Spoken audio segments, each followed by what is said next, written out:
Hey everyone, how's it going? I'd like to thank all those joining us in the chat room and all those people who have helped support the show at patreon.com/hockey. And it's just Mike and I to start today. Peter will be joining us in a little bit, but we have a trade to announce right off the top. I guess Well, we don't have any idea what's going the right. other We'll tease that, and we'll do a little bit of a pre-show first, and then come in. There is a trade coming. Right. So Mike's got something. I got something quick here. Yeah. No, it's funny because I consider myself someone who has a broad liking of a number of different types of music. But I'm in my early 50s, so like I'm not into hip hop, even though like everybody else is. And I've never been a big country person. But other than that, I like most everything else. I used to watch the Grammys religiously. It was on in the background yesterday. I was concentrating on the Leafs Rangers game. And I realized, other than like recognizing Lady Gaga, I knew nobody who performed. Really?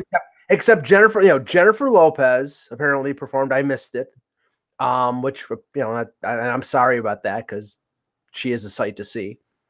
Dolly Parton and Diana Ross. But other than that, I didn't know. Miley Cyrus? You don't know Miley Cyrus? I know Miley Cyrus, but I missed it. I didn't know she performed. I know her. Yeah. Yes. But yeah, other than like names like Ariana Grande, I don't know, she didn't perform, but I'm just saying like Ariana Grande or Katy Perry or Taylor Swift. Like I don't know these people. And yeah. I don't know their music. And when I do hear it, I'm like, it all sounds the same. I've officially become that old guy. The real guy. Yeah, you are. That old guy who's listening to, I don't listen to the radio anymore, because, if you listen to classic rock, they're playing the same. Well, yeah, if you were listening to radio, you would know everybody that was on the Grammys because. Well, but I don't radio around here, so we hear all that stuff all the time. I don't listen to those stations. I listen to the music I listen to classic rock, or I listen to alternative. And I know alternative bands. It used to be considered alternative. Like I like Incubus or Foo Fighters. But like I don't know any of these bands, and I'm just it's interesting because I'll tell you. So I have a 16-year-old daughter. So obviously, it's amazing. And, we live in I'm just like a relatively normal white suburban area, like where, we have some diversity around here, but not a whole lot. And, and it's just, it's a shame. I wish there was more diversity around here, and there's more diversity actually, at least at my kids' high school than there was at my high school, which was totally, waspy back in South Jersey. But here we have some diversity, so that my daughter's soccer team is a whole bunch of, a whole bunch of girls on there, and they all listen to like gangster rap. It's hilarious. So it's like the funny thing because it's something that they could, we always jokingly say with parents, like they listen to this because they can relate to it. Like it's like there's nothing relatable about their lives to this lives, and that's not, it's just they just don't have, And that's the thing. I don't have kids. You have two kids, so and you were in the music industry, so you have inroads into knowing some of the music that's out there. Really, it's just like a revelation to me this morning. Like, holy crap, I'm old. There are some really good new artists out there, and that you would like. I'll have to change that because every once in a while my daughter comes up with something that I'm like, whoa, hold on, that's cool. Like most of the stuff that she comes up with is just like, and I'll tell you, Ariana Grande. She's a crazy talented singer. She's got an incredible voice, but. By the way, did you see the picture of Ariana Grande over the weekend? No. Ariana Grande, when she was 5 or 6 years old, was hit twice by a puck at a Florida Panthers game. And there's a Mike, I think it's Mike Comito, who's I did see this. That's what that was? I didn't realize that was Ariana Grande. She was on a Zamboni. Yes, this was sent to me by Josh Rimmer sent it to me. I had no idea what Josh was sending me. I'm like, because I didn't read the article, I just saw the picture. Yeah, I'm like, that's her. And you can see she's 6 years old, so she's obviously a little chunkier than she is now. But I didn't recognize her at first. But then I say, oh yeah, okay, there you go. All right. Well, all the hits to the head must have done something to her because she she's absolutely like, she writes about her life, which is not at all like anyone else's life that's ever lived. Like Ariana Grande has a completely, so she writes about like, so when you listen to her lyrics, they're, like, I bought 6 rings for my bitches, and it's just complete. It's all it is what it is, completely. Like she's right, and my daughter's listening to this. I'm like, how can you relate to any of this? Plus, her lyrics make her out to be the most selfish person who has ever existed on the planet.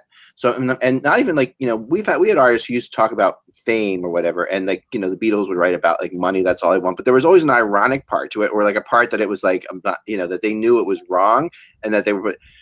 This is just straight up. I live this unbelievably, great life, and these are all the riches that I have because of it. And it's just like, and it doesn't matter what. And that's what their fans want to hear. I mean, I guess. Yes, it doesn't seem to make any sense. And I'm just trying to sit there, and I'd love to write a book about it because it fascinates me, like that my daughter and her friends. Although she's starting not to, and it's interesting because, I compare it'll get old after a while. Yeah, compared to like say Taylor Swift, okay, who.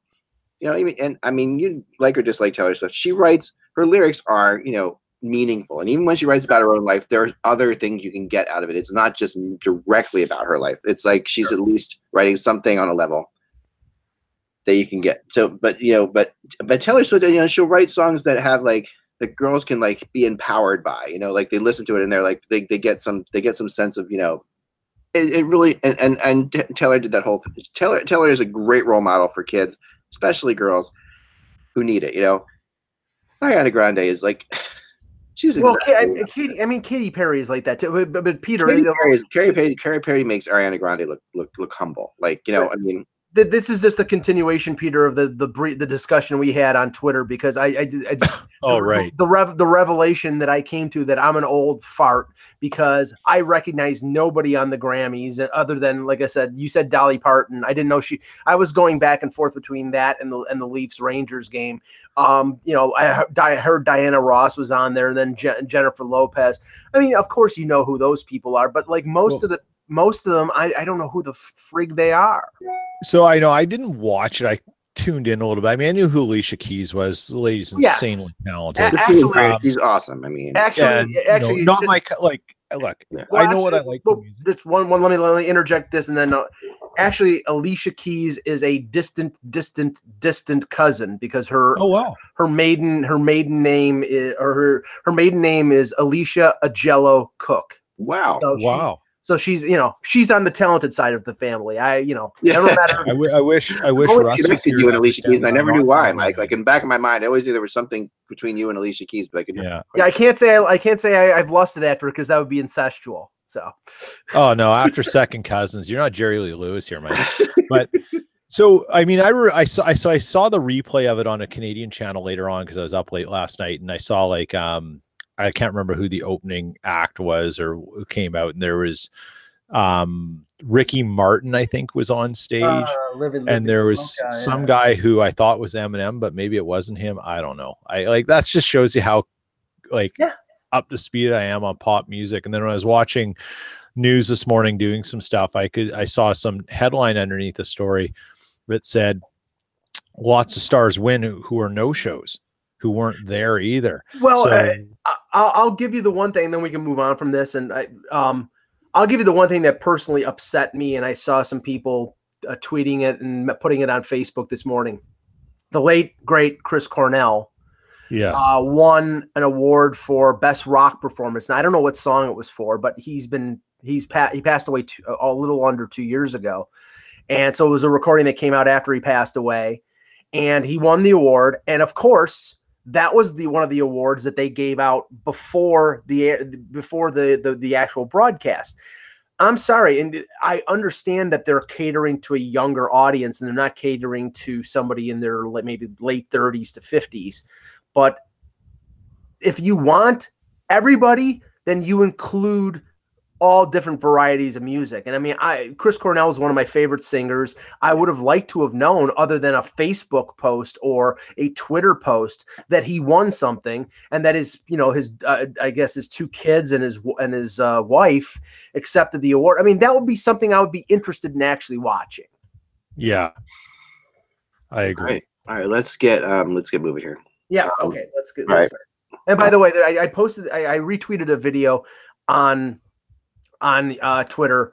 Whoever this person was that threw a folding chair off of a high-rise condo complex in Toronto, they posted it online. They posted it to Toronto police. I hope you get arrested, you idiot. Yeah. I mean, I saw that on the news too. Like, what the heck? I mean, I don't know the lack of brains of some people to do something, and they threw it right onto the Gardner Expressway, and I mean, it could have gone through somebody's windshield and killed somebody. But anyway, let's start the show. The last thing I want to say about the Grammys that someone pointed this out to me is that Leafs fan and Toronto native Shawn Mendes did perform, and he performed with Miley Cyrus. He did his own song, and Miley Cyrus jumped in on, and that was amazing. And Shawn Mendes is a very talented kid. So if you want to Google anything from the Grammys that was worth watching, this was towards the beginning. It was it's Shawn Mendes and Miley Cyrus. I have mixed. I don't know. I don't know about Miley Cyrus. I know she's talented, but I don't. Was she the one wearing the vest with the weird thing keeping her cleavage sort of hidden? That's kind of her thing. Like, again, I'm not a pop guy. I mean, that's her thing. I mean, she Mrs. Liam Hemsworth.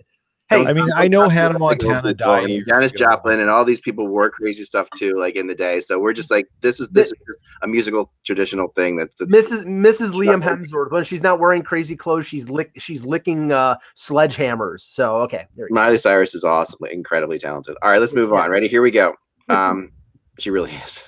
Hello, Hockey World. It is Monday, February 11th, 2019. I'm old fogey Michael Agello.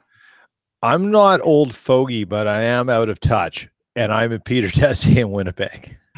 And I am Eklund, and you're watching the Hockey Buzzcast on HockeyBuzz.com. This is the podcast that comes to you every Monday through Friday at this time to fill you in on the comings and goings in the hockey world. And this is when you feel bad for one of your bloggers, okay? Because I was just updating my website, and we have a lot of really good writers on our site. And me. One of them that I've just completely fallen in love with, and she's amazing, is Karine Haynes. Okay, she does a great job with the Canadians. She writes in French sometimes. She's just amazing. All right, there's no two ways about it. She used to work with Russ, and that's how I found out about her. Yeah. So she wrote 14 minutes ago, deadline or not, don't expect much, right? And then like 12 minutes ago, Nate Thompson was traded to the Montreal Canadiens. Sorry, Nate Thompson, and it's not official yet because apparently he's been informed, or he is informed. I think David Pagnotta that he has been informed that he's been traded, and he had a no trade provision in his contract, and he waived it to go to Montreal. But I'll come to Karine's defense because General Manager Mark Bergevin came out a month ago and said we're not going to be buyers. Oh yeah, no, I'm not. Mark, you're a liar because you've just made 2 trades in a weekend. You're a buyer, and you should be. But don't make those statements. I mean, we know general managers lie. Well, and this to be fair, Nate Thompson is not exactly rocking the boat. I mean, it's like he's become a trade deadline regular, though. I'll tell you that he's one of these guys that's moved often at the deadline, signs 1-year deals in places where he ends up getting traded from. I mean, it's not like they traded for Panarin, but I'm saying they made the 4-player deal on the weekend to get Dale Weiss, who Dale Weiss got called up today. So Dale Weiss is going to be on their 4th line. You can see from the game that a lot of people watched on Saturday with the Leafs and the Habs, other than guys like Jordy Ben and Petrie and Weber, they're a very small team up front. So they get Weiss. They've gotten Nate Thompson. Nate Thompson's got a lot of experience, so they're probably going to add those guys to the 4th line and be sort of energy guys. But they're like in the same boat in terms of they don't have as much offensive talent as Toronto, but Toronto's got a bunch of smallish forwards, and they're trying to sort of, prepare for the possibility of them facing Boston or, improving their chances against Toronto because Toronto doesn't have a lot of size and push back. And now they have a few guys that'll do that.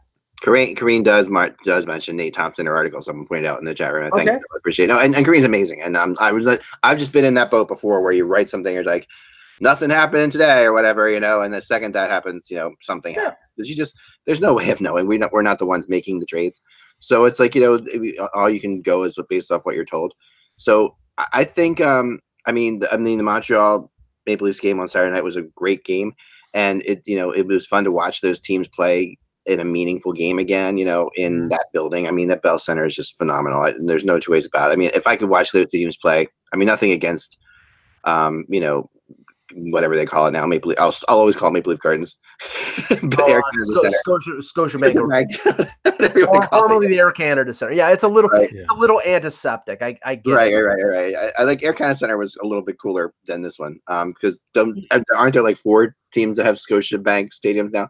No, well, it's either Rogers or Scotiabank. There's 2 Rogers, that's for sure. Yeah, Ottawa plays at Scotiabank plays too, right? So anyway. No, they changed to Canadian Tire Center.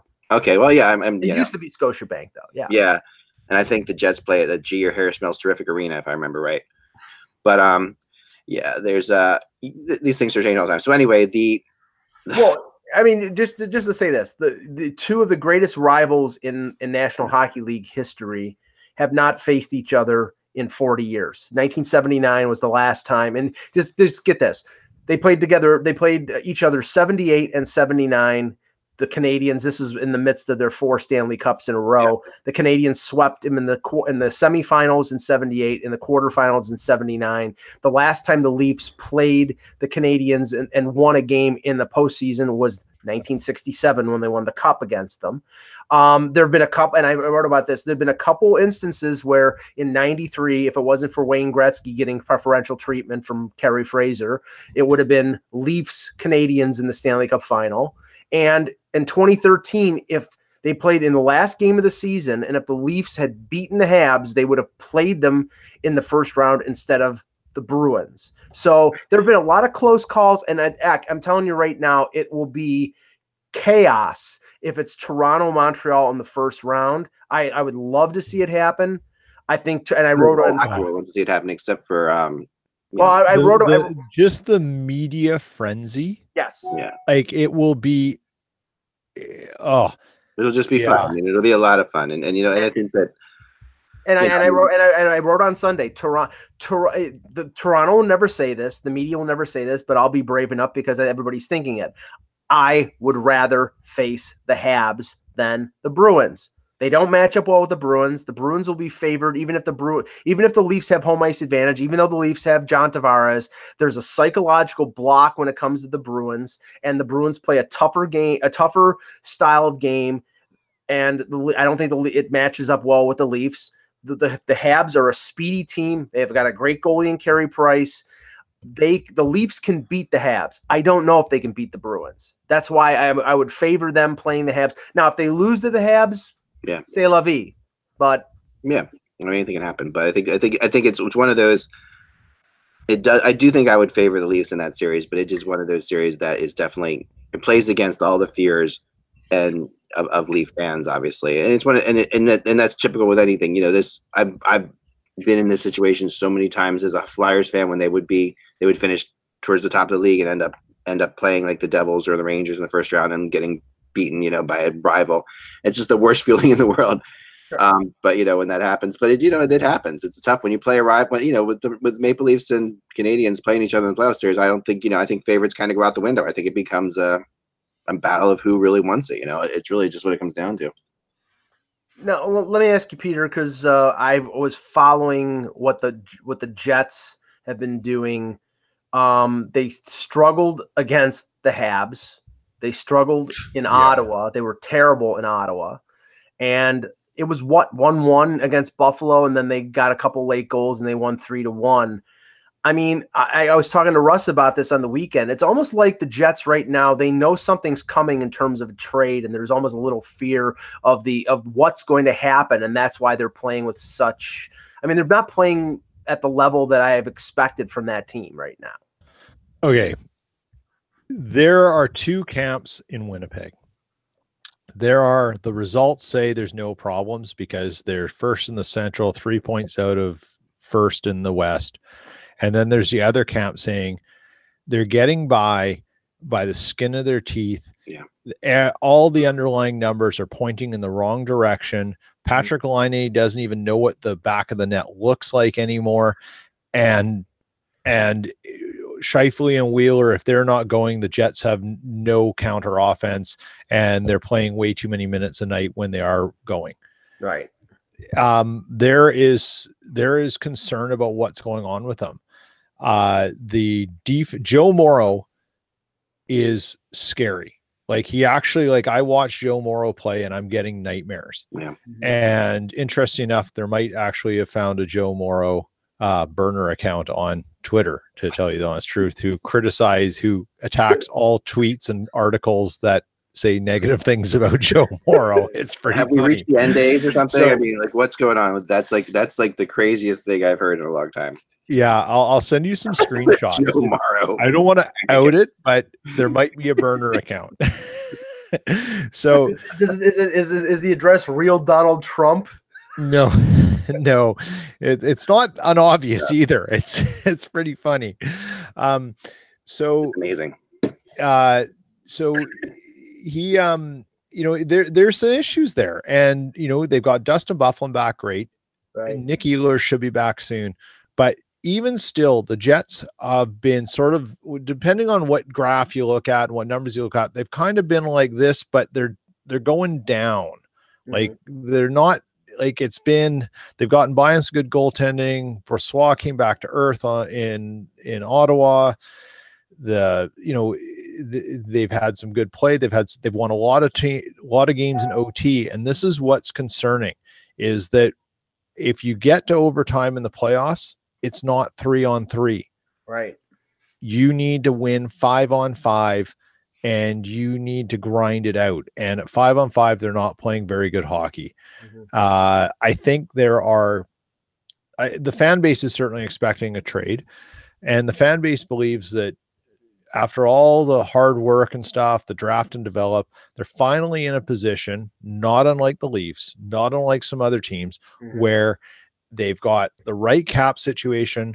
They've got the right assets that they can go all in. So you better be going all in. Well, and it's interesting because on Saturday night on the Hockey Night in Canada headlines, they're talking about Nashville, they're talking about Winnipeg, that both teams, if they make a trade for a Stone or a Panarin or a Duchesne, obviously the first round pick is going to be part of those deals. With Nashville, they mentioned Tolvanen, as we've talked about on previous Buzzcast. When they talked about the Jets, Kyprios dropped the name of Sami Niku and not Roslovic. Now, I don't know whether that's something that moved, because Niku is, I believe he's a lefty, right? And they're soft on the left side, so I can't see them trading a young defenseman, with the perspective of Morrissey coming off a bridge deal in a year, and they're probably going to get rid of Kulikov. I mean, that's going to hurt them going forward. There's no way. Dream of, he was the AHL defenseman of the year last year. He's a left-handed. He was taken in the 7th round. Teams dream of finding these kind of guys, right? This is the kind of stuff that keeps your scouting department going, when they can find guys this late in the draft and they turn into something, right? This is what every team wants. So to give up on them right now to land, let's say Mark Stone, let's just use him. It doesn't make sense, because unless you can sign Mark Stone, right? Like he's not worth that to them. I don't know. I mean, I agree with you, listen, but if you can win a Stanley Cup with Mark Stone, you can make that sacrifice. Absolutely, right. But there are no guarantees. No Morrow play. There's never any guarantees, But I mean, at the same time, I've always been a fan of, like, I mean, obviously, great teams like Winnipeg's a great team now. They have prospects to burn. Yeah, and I don't think Niku's one of them, though. Yeah, I think you could probably. I mean, I wish Russ was here, because Russ could say, if you had to give up one, who are you going to give up? Yeah, Niku or Sandberg? Well, again, and Russ, I think Russ's take would be very interesting on that. Yeah, and we'll ask him on Wednesday when he's back. But this is the question. I've been writing some things about teams and the prospects that they have, and which ones they don't want to give up. And in a sense, I haven't written about Winnipeg, but Niku would be one of the prospects I would say that they don't want to give up for the reasons that we just talked about. Yeah. For in regards to the Leafs, and I'll get off of the Leaf page in a second, but there was some talk about them being in on Michael Furland, and I know you mentioned it over the weekend, and Elliot Friedman mentioned it on Saturday. It was Montreal, which was fun about that game. Right. Now the funny thing is that the price tag on Ferland a few weeks ago was reportedly a first-round pick. They got pushback on that. People are not going to give up a first-round pick for Michael Ferland. Now they're talking a second and a prospect. And if I'm Toronto, okay, I want Ferland because he's a power forward. His salary is inexpensive. I think $1.6 or $1.7 million.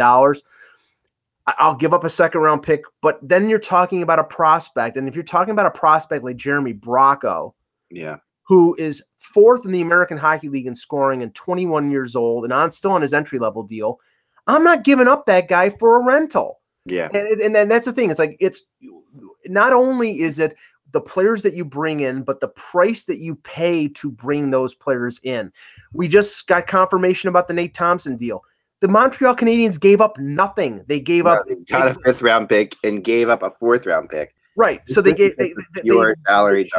shifted down a round and they got themselves a player. And I'll bet you anything they're paying the entire $1.65 million of Thompson's contract. Which is completely worth it. I mean, it's like, sure. I mean, to get the depth that Thompson brings you, that this is a steal for a trade. They absolutely. I'm shocked by this one, honestly. But my point is that these teams, these buying teams, these competitive, teams that are Stanley Cup contenders, they not only have to be concerned about what it costs them in terms of the cap, but it's also what they give up. And if you're trading for Panarin, if you're trading for Stone, if you're trading for Duchesne, then you're giving up big prospects. When you're getting a rental and it's a Michael Ferland, I'm not giving up one of my best prospects in the organization and a second-round pick. No way. And if the Leafs do that, I think that they're doing themselves an injustice. Okay, we have 30 minutes to go here. And what I'd like to do is I did a lot of rumor updating this weekend on the chart and stuff like that and different things. Yep. And I wanted to go through a bunch of stuff with you guys for this Monday cool. And as best I could with information that I have. And the first thing I do want to mention, I did have on my notes, I had to mention the fact that, okay, so was it was Dubas was in Lamoriello's box, right? Yeah, Dubas was, they were playing the Rangers on Sunday night. The Islanders were playing on Sunday afternoon. So, right. And so he went to Brooklyn and took in the game. Right. And obviously the Ferland talk is there, but it's funny because, I mean, this stuff is often blown out of proportion. I'm not saying it's that there isn't anything. Obviously, if you get a chance to watch Ferland or Carolina in general, I mean, the Leafs linked to Carolina so many times, it's insane, right? So there's one instance is a one-off. Two instances is a coincidence. 3, 4 more. It's not. I agree. I mean, they're definitely looking at it, but I would love to track in since I've been doing this, the amount of times that I've reported on people being in press boxes and the deals have actually gone down. It's incredible how it doesn't happen. It's almost like going to the press box is the death knell to not make the trade. I'll just lay out the circumstantial evidence and then there. But okay. So Sunday, Carolina Islanders. Lawrence Gilman, the Leafs assistant general manager, was in Buffalo to watch Carolina play the Sabres. Right. There have been Leaf scouts in Philadelphia when Carolina played the Flyers. There were the entire Leaf management when the I was also looking at some Flyers, I was told. So yeah, but kill two birds with one stone. Right. At the CHL Top Prospects game last month, it was in Red Deer. They went to the Calgary Carolina game. Rick Dudley has basically purchased a tent and is living outside of the Scotiabank Arena. I mean, he's been there so many times that I'm sure they're giving him a free meal in the media room. Yeah. So I'm just saying there is a lot of circumstantial evidence now. It's tons, but this is another thing. I talked to Scott one time. It's really interesting. I said to him, when you go see a game, what are the chances that you're going to be impressed by a player or not? And what are the chances? So if I'm thinking about Michael Ferland in my head, and if I love Michael Ferland and the Maple Leafs, chances are more that I'm just going to make the deal because I already love him. If I don't know what to think of him, I'm going to see him play. To me, it proves that they are not sure what to do about this. And it proves that, and quite often more than not, when you're not sure and you're a player and you're person like Dubas with all these issues already on the table, he's going to try to find a million reasons not to trade for Michael Furlan. From watching him, like he's going to try, and it's as crazy as that sounds. You know what I mean? I've talked to people, and this tends to be how they think. Well, I actually think that right now some of the moves that the Leafs may make or are considering making are at the behest of their head coach, because all of a sudden over the last few days, I mean, LA, they were in Boston to watch LA and the Bruins. They don't play the Bruins anymore, so there was some speculation that they were interested in Nate Thompson, and now Thompson's been traded. All of a sudden, Frank Cervelli on TSN mentions the buzzword Luke Glendening, who was supposedly, is a Babcock soldier from Detroit who he'd love to, apparently get, but the price tag last year was too expensive. We don't know whether we know that Babcock wants some heavy players that for Furlan would sort of fit into that. Also, I'm sure he wants a right-hand shot defenseman because there are 5 lefties right now. So all these things add up to Babcock saying, I need this, I need this, I need this. And sort of maybe Dubas trying to fill out some sort of shopping list. But I also think Dubas wants to get players that he likes. So yeah, I think that is true. So let's I know other people are interested in Furlan. We'll get into Furlan as well. Sure. I don't necessarily buy I know one of the more interesting things, I talked to somebody in Calgary because I was following up a rumor that Calgary might be interested in Furlan. Yeah, that would be, of course, getting Furlan back because Calgary.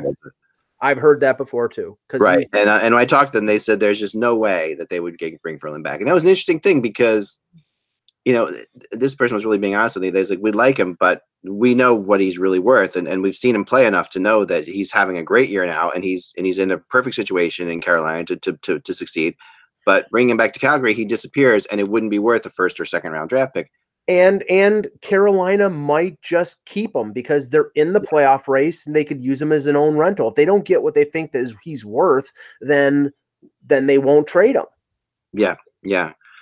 I mean, I think that I know. I mean, that is very much where they are. I mean, he's also part of of like a good vibe thing that's going on in Carolina right now, which is that they're making a run. They're in this battle. So I want to start today with teams making a run and focus on 2 teams with Carolina and Philadelphia. And so I know I'm going to talk long about the Flyers at all because we talked about them plenty. But tonight's game is very circumstantial for Philadelphia. And I don't often like to hang whether they're buyers or sellers on one game. But we've talked a lot about how, they were 16 points back. They went 9-1. Mm-hmm. They, basically Columbus and Pittsburgh had, and Buffalo and a bunch of teams above them went south, and did really poorly. And so all that battling got the Flyers back to within 6 points of Pittsburgh, within 8 points of Columbus for that last spot. So tonight, all that. So that's like playing as well as they can and getting the best scenario out of the teams ahead of them. They gained 8 points essentially, or they gained 10 points as of right now. Yeah. If they lose tonight, they gained 8 points. Because now if they win tonight, they're within 4 points of Pittsburgh, and I think suddenly the Flyers are looking very different. If they lose tonight, it's 8 points, and if it's 8 points after tonight, then you're looking at, you did a lot of work and you're still almost double digits out, and I mean, even if they win tonight, obviously it's still a long road.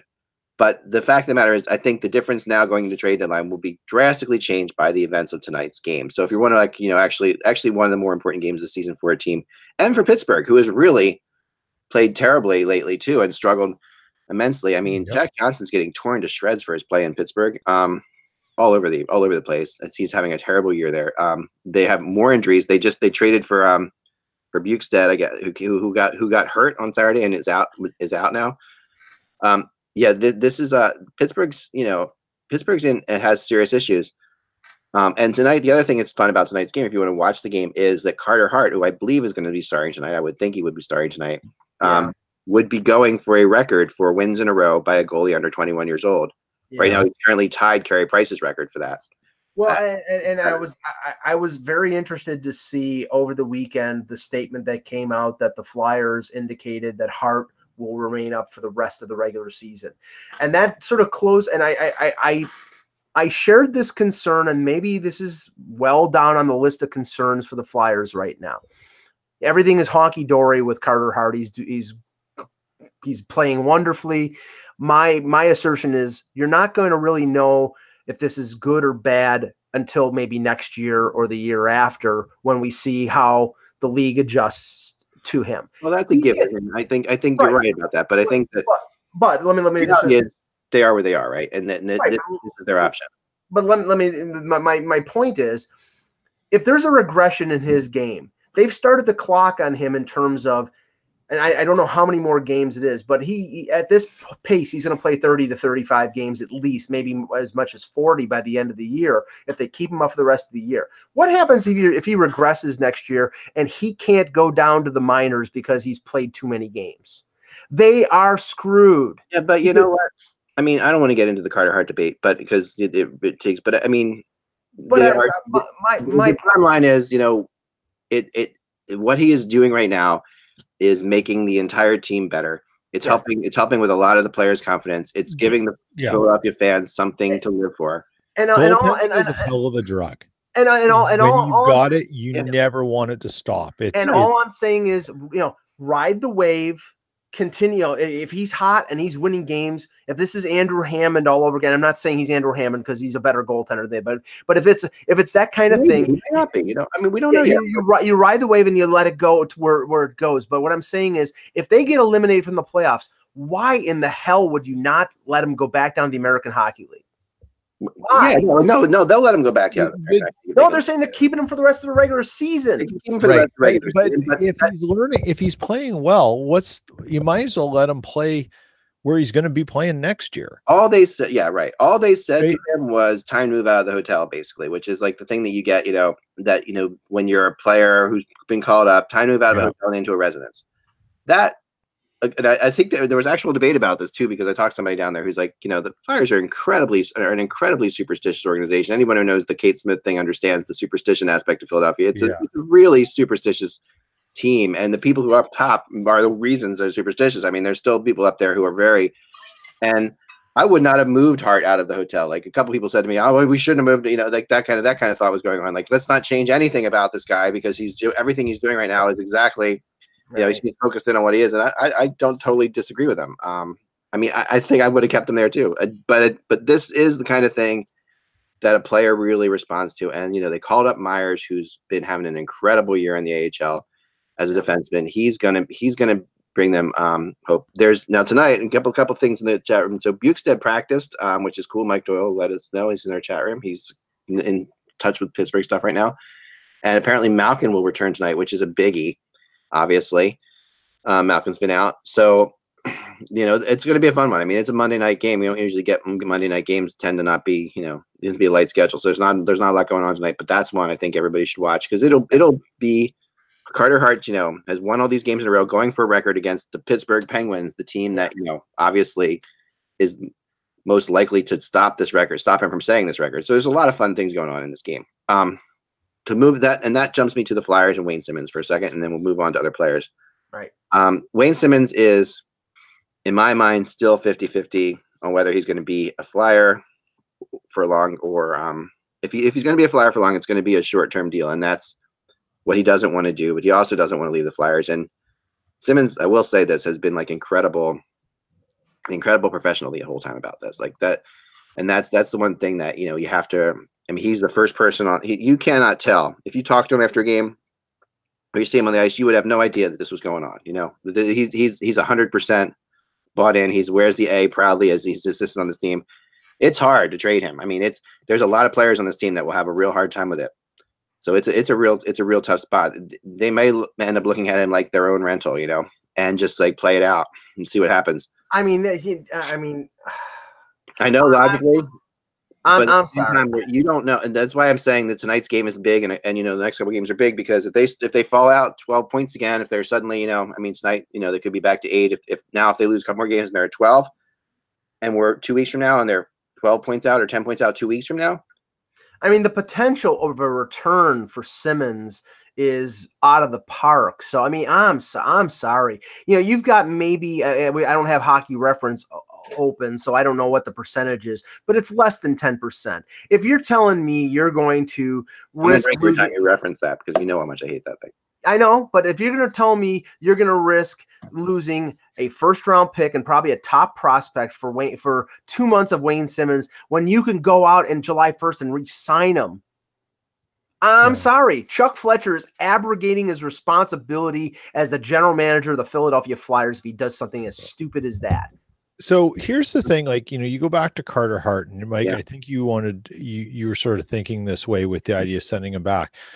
Carter Hart's success should not change what the real issues for the Philadelphia Flyers are. Agreed. That's what I think. If you're a Philadelphia fan, that's an excellent point. But here's the interesting thing about that.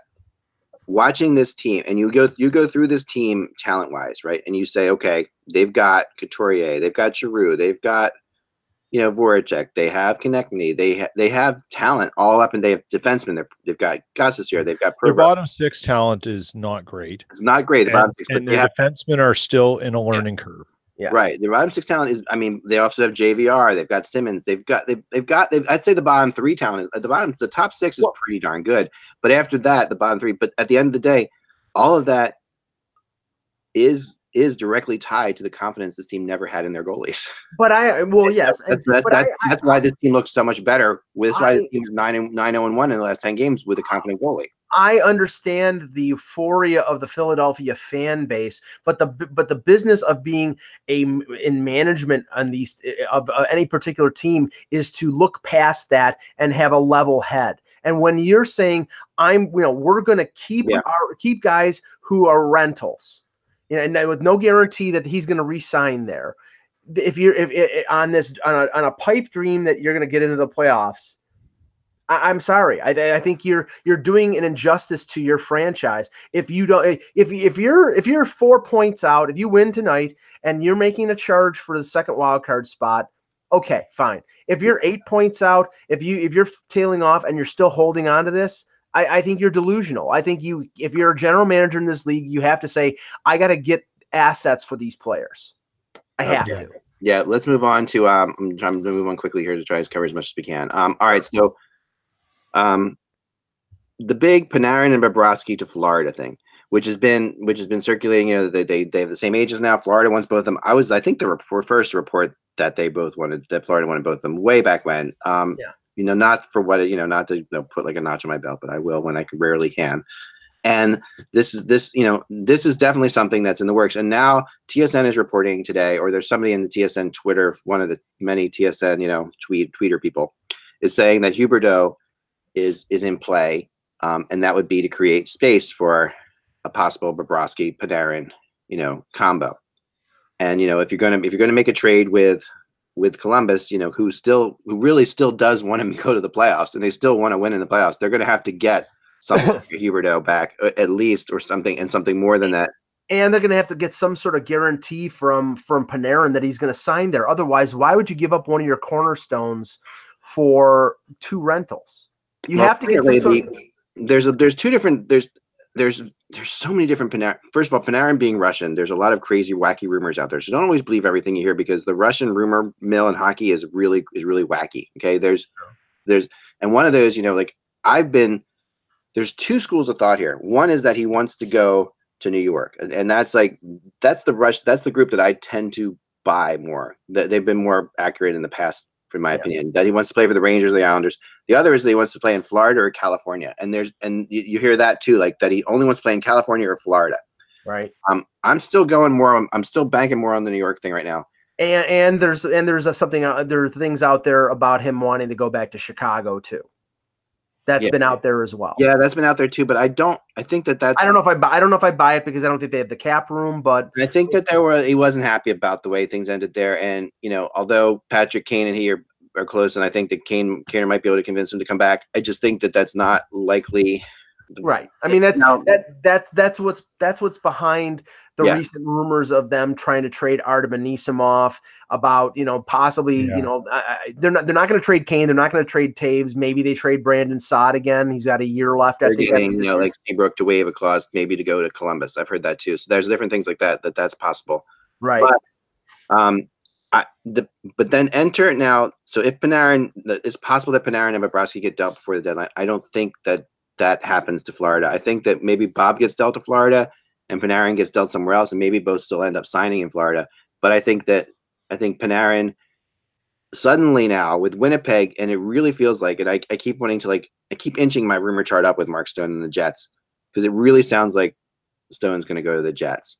And I think one of them is going to go to one of those Ottawa forwards is going to go to the Jets. I mean, Peter Stone's the one that, I know some people say that Duchesne makes more sense, but let me continue this train of thought. So yeah, and then Peter, you comment. Stone to the Jets. If Stone to the Jets happens or is about to happen, Nashville has to arms race in this thing, and they're good. And that's when Panarin to Nashville becomes very, very possible. I'm told that there's absolute deal in place that Poile's been talking about that he doesn't want to do.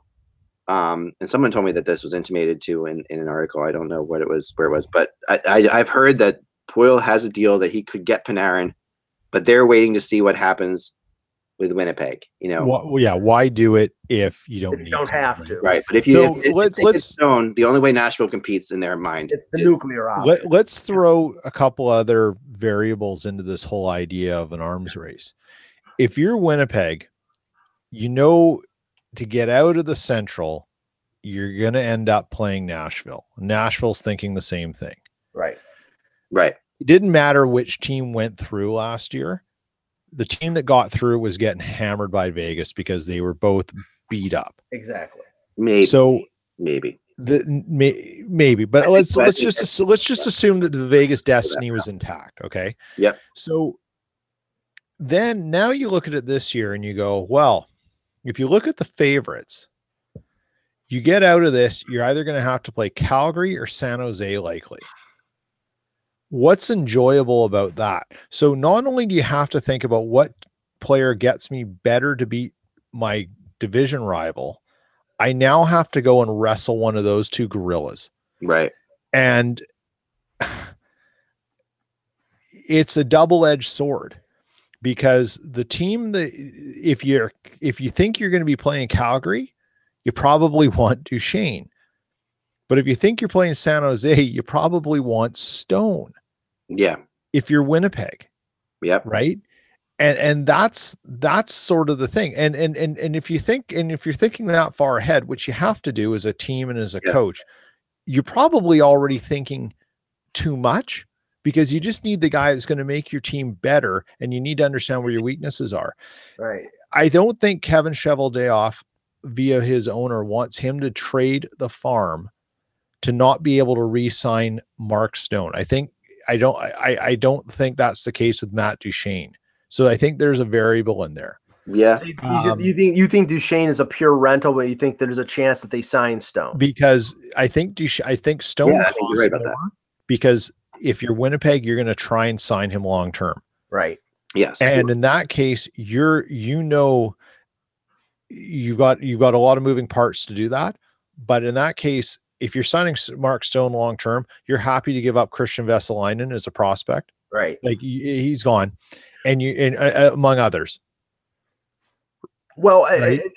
and I'll just say this, and because Pierre LeBrun has basically said that even though Nashville added Brian Boyle, they added Cody McLeod as basically fourth line help, and that Boyle is a very good add, that Nashville doesn't have what it takes up front to get by Winnipeg and to win a Stanley Cup. He thinks that they need to add a Panarin or a Duchesne. And the reason they need to is because Kyle Turris isn't doing what Kyle Turris should. Well, right. He's just coming back from injury right now. But he hasn't done. For example, like Fiala has barely done anything. Turris hasn't done anything. The guy they got from Chicago, what's his name? Hartman has done nothing. He also got hurt. He got hurt. But before that, he wasn't scoring. I mean, it's like they have a lot. There's a lot of players on Nashville that are cold right now. And this comes back to another thought, and then it kind of ties into what you were saying about Winnipeg's slump right now. I wish, I so much wish that I had grown up with in more an analytics world where I could have fine-tuned some things. But one of the things I would love for analytics guys to check out is average age of teams and their records in February. February seems to be the month when young teams fall away. Like they just. And especially if they're really if they're in a position where they don't have to win, like if they're Winnipeg or Nashville, two teams. February is the hard month to motivate in. It's like it becomes really this is the dog days of the season. dog days. Right, It starts about the last week of January and runs up until the week before the trade deadline. Like I said before, changes everything for some reason. The trade deadline is like a reset on everybody every year. I think it's plain and simple. What's the reason why they struggle? Because the deadline is in February. That's why. A lot of these guys know they're not going anywhere. Part of it is just like this is a long friggin' season, and at some point now you're past the All-Star game. You're in the second half, but you're in the beginning of the second half of the season. And if you're 10, 15 points up or whatever, you don't have to worry about anything. It's really difficult for these younger kids to come to the rink with that sort of motivation. Unless you're a team that, is just, it depends how well coached you are, but the Predators every year have terrible Februaries recently. The Jets, I don't know what the Jets did last February, but I mean, it's like the young teams, the Blue Jackets have been terrible in February. Another good team that's young, and what are the teams that have been absolutely red hot? The Flyers in the East. Yeah. The Islanders to a lesser extent, but still in the West.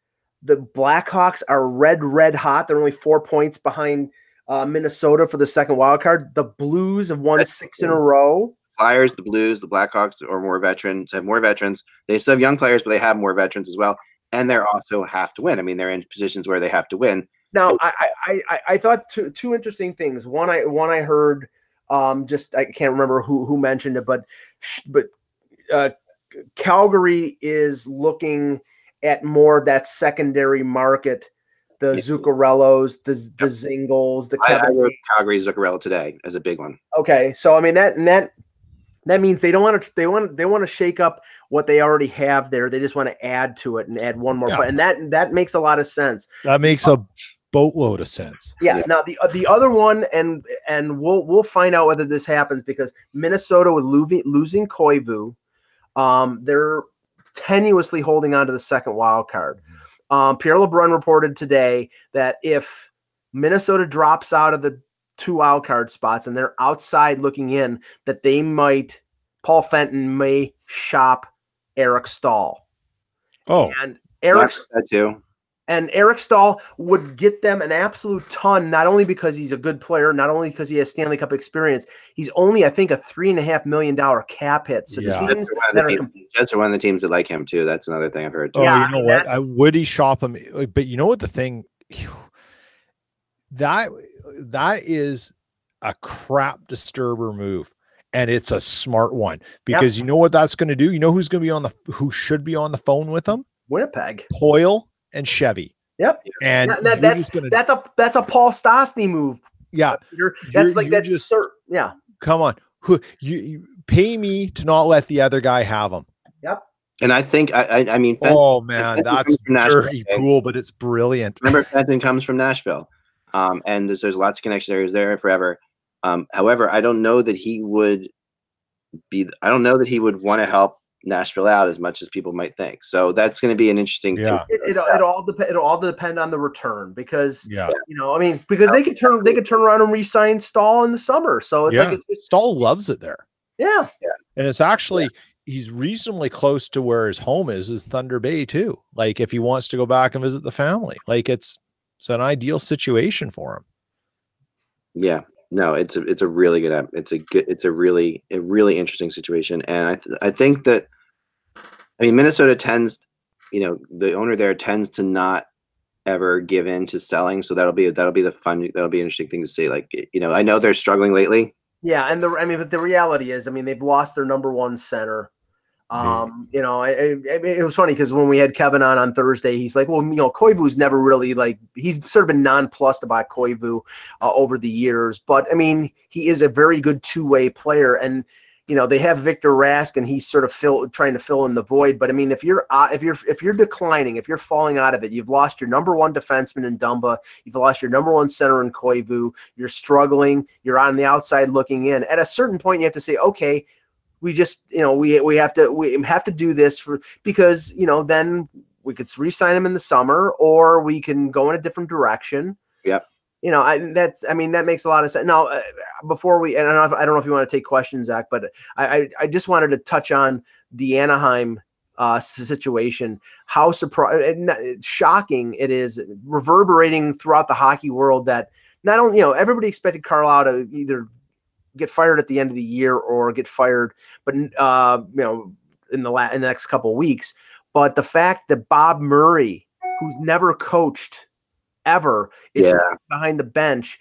That's your typical move of him. That tells you that when he when the coach on the way out, when Carlisle's on the way out, what is he saying? He's saying listen, there's issues in that locker room you got to go work on, and that's what's going to happen. So Murray's going to go in there and see what's happening. Right, exact, and they also don't want to hire an interim because I think their new head coach has got Dallas Eakins, who's having a lot of success in San Diego. They don't want to take him out of there, but they also don't want to spend the money to hire an interim who's just going to manage them through the last 7 weeks of the regular season. I get what they're doing, but there are going to be big changes in Anaheim. I mean, in the sense that Murray's going down to evaluate talent and have a close look at what's going on there. And I'm telling you right now, they're going to be one of the more interesting teams in the summer because I have a feeling that they're going to clean house. Yeah, they're trying to sign, from what I was told, Silverberg, but they don't think they're going to be able to. And I think Silverberg will be traded. Yeah, and I think that's going to happen. And I think that he's going to be something that could bring something, because he's shown in the past to be a half decent playoff guy. So if you 2 years ago, he was their second best forward behind Raquel. He was their him and Raquel had unbelievable playoffs when they lost to Nashville in the cup in the conference final. And I wouldn't be shocked to see Edmonton get in on Silverberg too. I've always told that. And Edmonton is, as far as the Stone thing goes, the three teams, going way back to that, three teams that I heard were Winnipeg, Edmonton, and Philly. Now, so that's why the Philly thing is still hanging out there. Philly also believes they can sign him long term, and I don't know. And so that's also a move to get him here, see if he likes it. There's some connection with Mark Stone and like Claude Giroux that I was heard about that I don't quite understand fully, but maybe agent.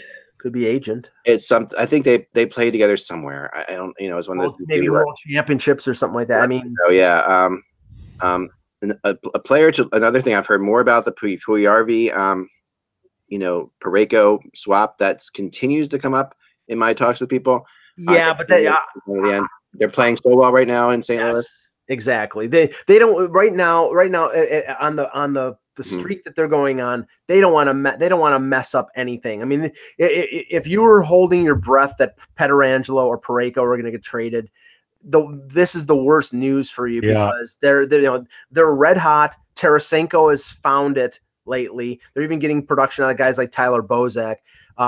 He was having a bad year.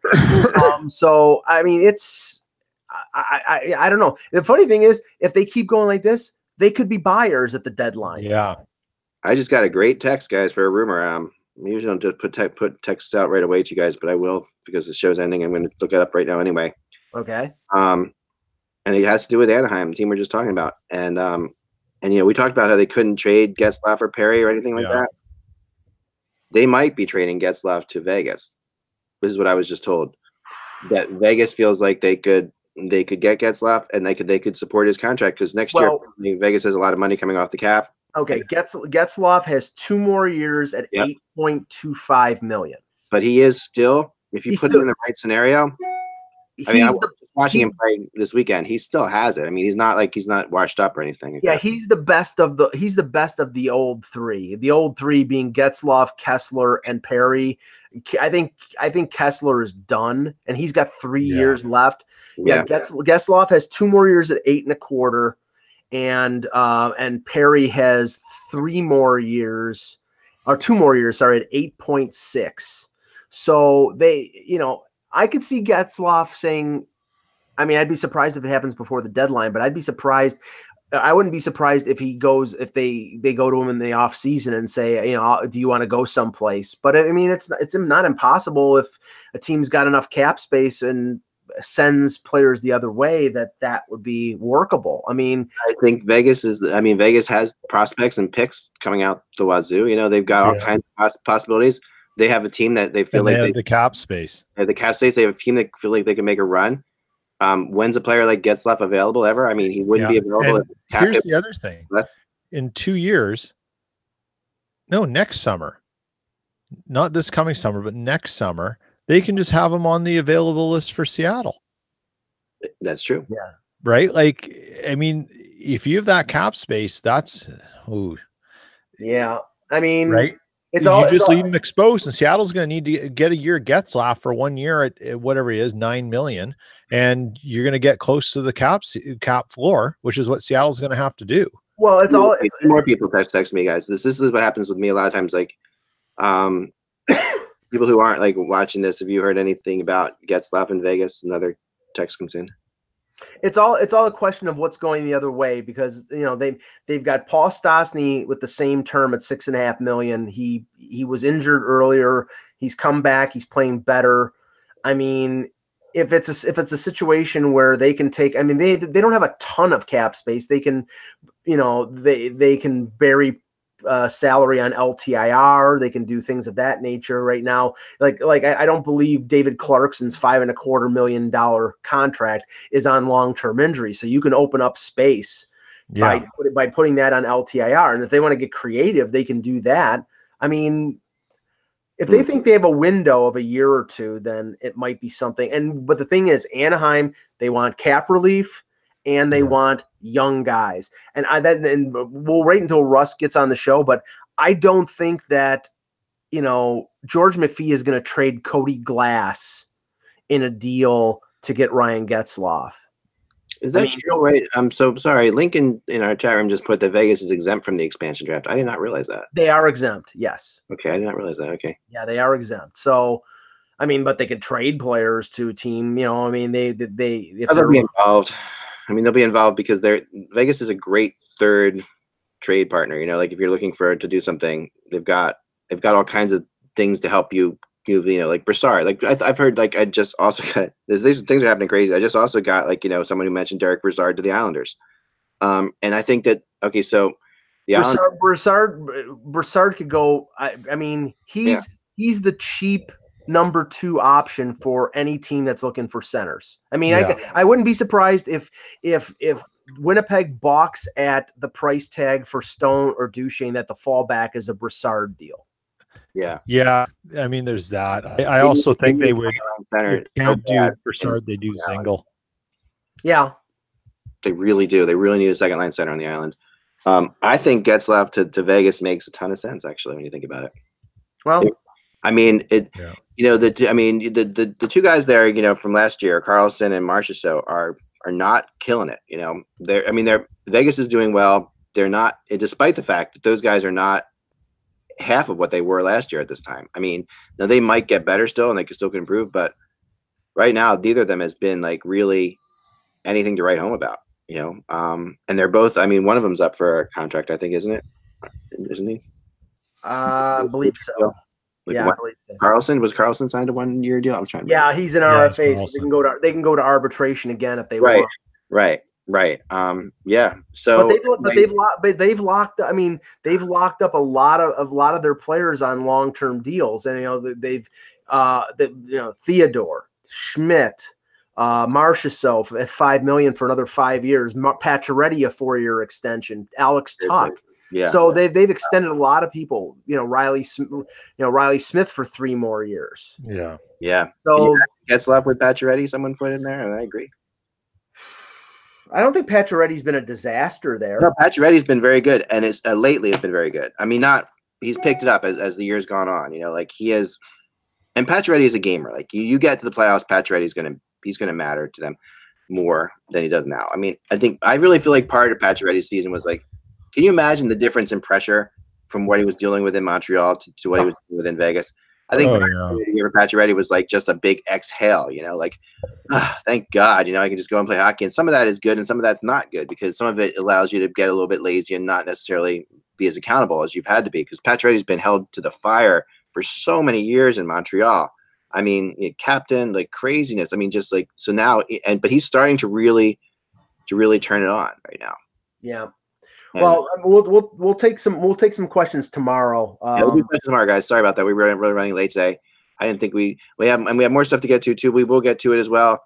Like I said, Zuccarello in Calgary. I wanted to mention that. That's something to look into as well. And then some of the stuff I wrote about yesterday.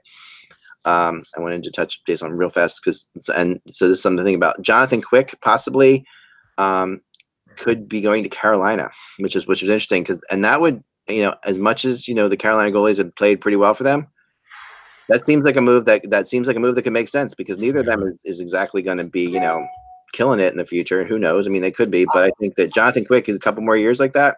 I will tell you a team that is going to be desperate in the goaltending market based on what they've gotten from their goalies in the last couple months is Colorado. Grubauer has not played well. Varlamov has played terribly.